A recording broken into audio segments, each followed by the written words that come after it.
welcome back to my channel. I hope you're all doing well. We really don't even have time for introductions today. I'm just kidding. We always have time for introductions. But I read volume 3 of Happy of the End and I need to talk about it. So of course, in this video, we're starting off with a spread from my reading journal. If you know anything about me, then you would know one of my favorite manga series, if not my favorite manga series, is Happy of the End. It's about two men who are living like dirty, grimy, not so great, morally gray lives who meet each other and slowly form this like beautiful romantic relationship together. It would be a spoiler to tell you everything that goes on in the series, but I will say nothing great. Like, there are so many trigger warnings. There are just so many terrible things that happen specifically to the male lead, but the actual relationship between the two main characters is so beautiful. Even if at times like it has its moments, they argue, they say mean things to each other, they're kind of nasty to each other, it's still such a beautiful relationship. I think I was talking about this in my last video. I absolutely love when two people meet each other and heal, and especially in a case like this where two people who are not so great meet each other and heal. Like, the two of them are healing one another. It's just so beautiful to see, to read. And also, you may remember me talking about this series because it got pushed back so many times. It was supposed to come out, I don't even know at this point. I think it was almost a whole entire year ago, right? Because it was supposed to come out in September, and then it was pushed to March, and then March was pushed to June, and then June was pushed to September. So the digital version is already out, but just the physical print version isn't out until September. But anyway, I don't know how to talk about this, but I'm going to try to be as vague as possible because I really don't want to give any spoilers. But volume 3 was probably my least favorite of all of the volumes, but also at the same time, you know that feeling when you've been crying really hard, like sobbing really hard, and you feel like you're about to throw up? That's how I felt reading the whole entire thing. Like, I felt sick reading it. I am definitely a fan of more realistic stories, and I think oftentimes when you do read something that is realistic, there's just like a level of sadness to it because it's the honesty of it all, right? Like, horrible things happen to people and there are horrible outcomes because of it. And realistically, not everything is able to be, you know, like wrapped up with a bow. Realistically, not everything goes the way you want it to, right?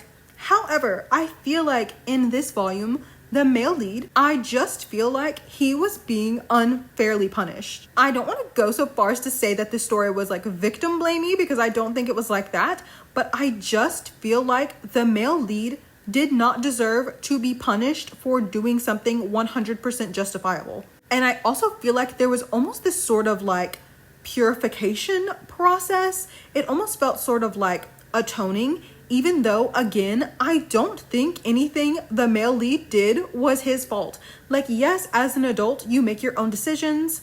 But if there's one character in all of the literary canon who is absolutely a product of his environment, it's the male lead. The reason I'm not saying his name is because like his real name is kind of a secret, and like I want you to have that reveal for yourself if you haven't read the series. In my notes, I wrote that everything that happened that he had to go through seems to say that he's been cleansed and reborn anew. Yes, his old life was dirty and grimy, but all of that was done to him. He was a product of his environment. I just feel like, yes, everyone in the whole entire series needed a fresh start. And like, yes, something had to like move the narrative forward. Something had to be the thing, the catalyst that did allow them to have a fresh start.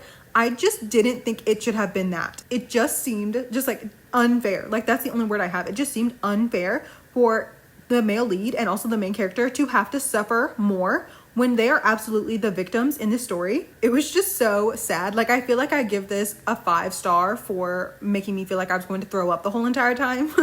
But then the actual plot, like, I just hate that so much. And I don't know, I feel like I have to take at least 1 star away because I just like, I don't know. I just feel like I don't agree with the decision. I mean, it's not my story. Like, the author wrote this, so like, you know, she can write whatever she wants. I just feel like punishing people who have already suffered. The male lead was literally tortured. He needed to be in therapy. And maybe this was the most like realistic course of action. I kind of feel like it wasn't, but maybe that's what the author was going for. Like, you know, this has to be handled in a way that makes sense. I just don't think anyone should ever have to suffer any consequences of someone else harming them. Sorry I've had to be so vague, but I love this series so much and I really think you should read it. It is a little dark, but it's just so complex and emotional and beautiful, so well drawn. It's funny in moments, and the two main characters just have such a like lived in relationship. Like, you just feel like the love and the care and and the tenderness and the passion between them, like it's just so like palpable when you read it. I'm running out of screen recording, but I literally have a Google Doc. Like I opened one when I was reading this to write my notes, like my reactions in real time, and then also my reflections, and it's almost 1,000 words long. So if I could talk longer, I would, but definitely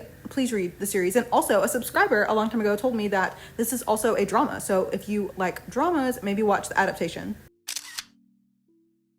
The next spread I'm making is my July reading log. I feel like I read a lot in July. So first of all, I reread volume 1 of The Summer Hikaru Died, and then read volumes 2 and 3, and then season 2 of Love and Let Lie, and then both volumes 1 and 2 of Someday I'll Fall for You. And then after that, I read Let's Be a Family. I kind of talked about it when I was talking about Someday I'll Fall for You, but basically Someday I'll Fall for You is the prequel spin-off series to Let's Be a Family. And I really didn't love Let's Be a Family that much. I'm actually really glad that I read the prequel series first, because I think if I had just read that manga alone, I probably wouldn't even have wanted to read anything else associated with it, because it was just like fine. It's almost to the point that I think you need the added context from the prequel series to even enjoy the main manga. But after that, I read Smokescreen, which is a short manhwa. I had been waiting since last year, definitely, for it to be finished being translated. I really wish it wasn't just 5 chapters. It would make such a good story if it was extended, because it has such a good like atmosphere and mood to it. It's really just about these 2 high school students. One of them is a delinquent who's kind of like new to school, and at first the main character is sort of like looking on him with like disgust, but what's like the phrase about like from afar, like haters and fans look the same? It's kind of like that. I really liked it. Apparently there's still like an extra like special short that still get to be translated. And also I remember reading the beginning of the author's other work. I think it might be on Legend, and it just didn't seem like something I would like, which is a shame because I really enjoyed the vibe of Smokescreen. So then after that, I read a novel called El Dorado Drive. I am Megan Abbott's biggest fan. I'm her #1 fan. Every single time she releases a book, it's just an auto read for me. And usually she releases one like every other year. So usually I read her like new work on an off year, but I was like, I can't wait. I got to get to it. El Dorado Drive is about these like middle class to upper middle class women who are like kind of falling on hard times, because it's set during, I want to say during 2008 or like maybe shortly after 2008. So America was in a recession, and they get involved in this pyramid scheme. And of course it's about more than that. You know, there's a murder mystery, a lot of thoughts about lies and secrets and sisterhood. A lot had to do with sisterhood, which makes sense because a lot of these, you know, like MLM schemes, they use a lot of language that's like, oh, we're all sisters here, we're all family, you know, you go girl boss, you're a queen. There were also a lot of lines talking about like princesses and princess stories, and how this one character was like a princess, was like a queen. And it made me think of Cinderella, like, you know, the clock struck midnight and suddenly her carriage had turned back into a pumpkin. And I thought that was so appropriate for the situation they were in. Like at a certain point it was like, oh, like the jig is up. I love Megan Abbott's novels, though. I will be eagerly awaiting the next one when it comes out in like 2 years. And then after that, I read a shorter novel called Cursed Bread, and it was based on a like real life thing that happened in, I want to say 1951. A small village in France was like poisoned, like there was a mass poisoning. But the book itself wasn't really quite about that. It was more so just about like the main character, this woman, about like her reflections on her life and her desires. And also I would say almost sort of like women being punished for their desires as well. It was definitely interesting. It was a short novel, so like it was kind of like not about anything. Like there wasn't that much plot. And also I really liked how this one character, I think, was supposed to be the personification of the devil. And it was set during summer. Like there was even a midsummer festival scene. So I wanted to get to it now. There's also another reason why I wanted to get to it, because there's this like other novel that's kind of similar to it that I wanted to read them close together. After that, I read Happy of the End Volume 3, as I just talked about. And then after that, I listened to the audiobook of Sharp Objects. Oh, I forgot to say, El Dorado Drive, I also listened to that on audio, which was strange for me because I've only ever read Megan Abbott's novels with my own 2 eyes on the page, so it was definitely a different experience. But anyway, I listened to the audiobook of Sharp Objects, which is by Gillian Flynn, of course, the author of Gone Girl. It's a pretty gritty story. It's about this reporter who goes back to her hometown to investigate some awful things that have happened, some cases, and she just gets like so like wrapped up essentially like in her old life, all of the awful things that like happen in this town and the way that people are. The women are misogynistic, the police are incompetent, her family is like rich, and they just have such a weird dynamic. Her mom is strange, her stepdad is strange, her little sister is strange. I will say there's something in this book that I feel like had I read this book I don't know, in 2006, which I couldn't have because I was in literally elementary school. But I feel like if I had been able to read this book a long time ago, had I been an adult back then, one of the twists might have been a little bit like less obvious, but it's just because there was like a very infamous case in real life of something happening that I think all of us know about now. But I feel like the actual like twist, like at the end of the book was still pretty good. Also, this was made into a show on HBO, like I don't even know how many years ago, like 6-7 years ago. And even though I haven't seen the show, there's like a very famous part of it because there's a reaction gif on Twitter that I see all the time. And it's where the actress, I don't know what her name is. She is so famous. I feel so bad for not knowing her name. Like she's been in everything. But it's when she's yanking that pin away from Amy Adams. That scene happens kind of at the beginning of the book. And I was giggling to myself because I could so clearly picture that gif. But that's everything I read in July. It's actually not quite the end of July as I'm recording this. Oh, and I did briefly want to mention that I did read the side stories for Home Run Hearts. And I thought they were very silly. Like I kind of expected them to be like just like mostly explicit, considering, you know, in the main story they didn't really get together until like the very end of it, so they were like that, but there was also like a very silly plot involved in it. Like they're both just so dumb, but I'll miss them. The last spread I'm making in today's video is for my movie journal. Yes, my movie journal after a long time. I watched Challengers, which I feel like everyone, even if you haven't seen it, I feel like everyone knows what Challengers is about. It's a like love triangle romantic drama, I guess you could say. Personally, I think it is a scary story. I think it's a horror movie. It's so funny actually because Luca, he called me and he was like, Sheree, like I don't know, like I had so much fun making Bones and All. I really want to make another horror movie. And I have this script in front of me and it's about this talented, beautiful, smart, hardworking, ambitious woman of color who has these two ugly white men pursuing her. And I was like, Luca, oh my gosh, like that sounds too scary. Like, are they going to let you screen this in theaters? And he was like, I don't know, but I think I'm gonna give it a try. And I was like, okay, go ahead. And that's how Challengers came to be. I really am not the biggest fan of like the plot of the movie. I honestly don't think men should be allowed to write movies. Oh my gosh, guess who wrote this movie? Guess who wrote this movie?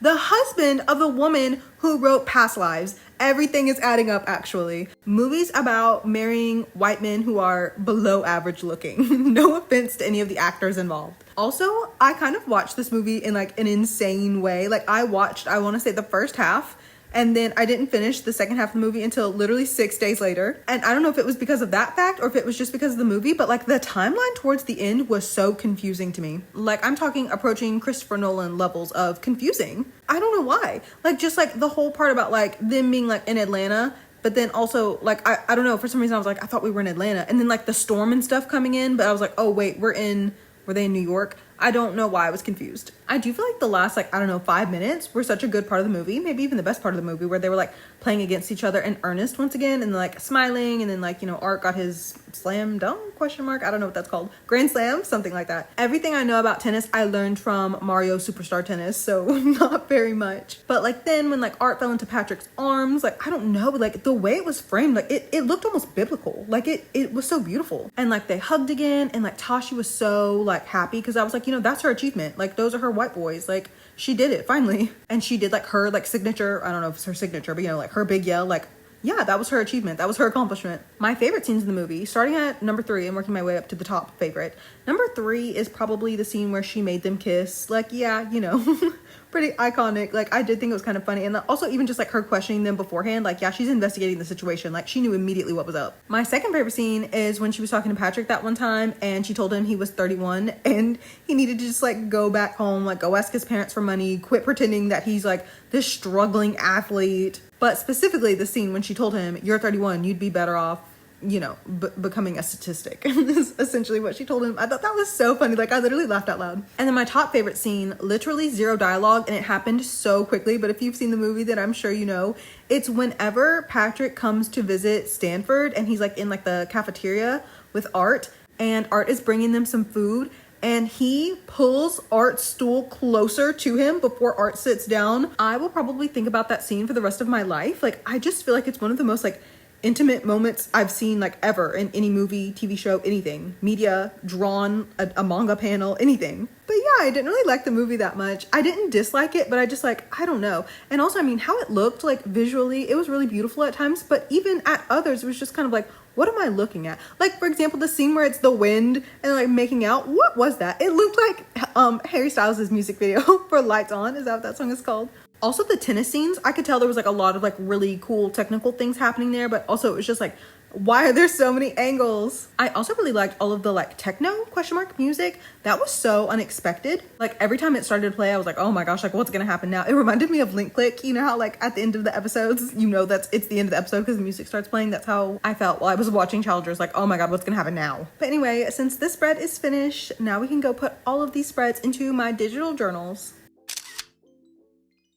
I just rewatched the music video for Lights Up by Harry Styles. It's definitely called Lights Up and not Lights On. And I'm like, yeah, I stand by what I said. That's what that part of Challengers looked like. I don't think I've ever talked about Harry Styles on my channel, have I? I love his music. Also, has anyone seen that movie? What's it called? My Postman? Something like that. That movie is so crazy if you've never watched that. If you want a love triangle, if you want drama and mess, oh my, when they sent her that postcard from Venice, that would have been it for me. I'm so serious right now. Like if you want to watch a movie that's gonna make you angry that involves a love triangle, you have to watch that movie with Harry Styles. Also, it is so cool outside today. Like it's maybe 70 degrees outside. I don't know what's going on in August. So I was able to do the voiceover for the last part of this video very comfortably because I'm not sweating as I usually am. Thank you so much for watching today's video. Everything I used in my spreads will be in my Pinterest board and the link to that is in the description box along with the links to all of my other social media accounts as well as the links to the Google Drive folders for my journal deco kits. If you have any questions, please let me know and I'll do my best to answer them. Thank you as always for hanging out with me today and I hope that you're having a good August so far, and I'll see you in the next one. Bye everyone!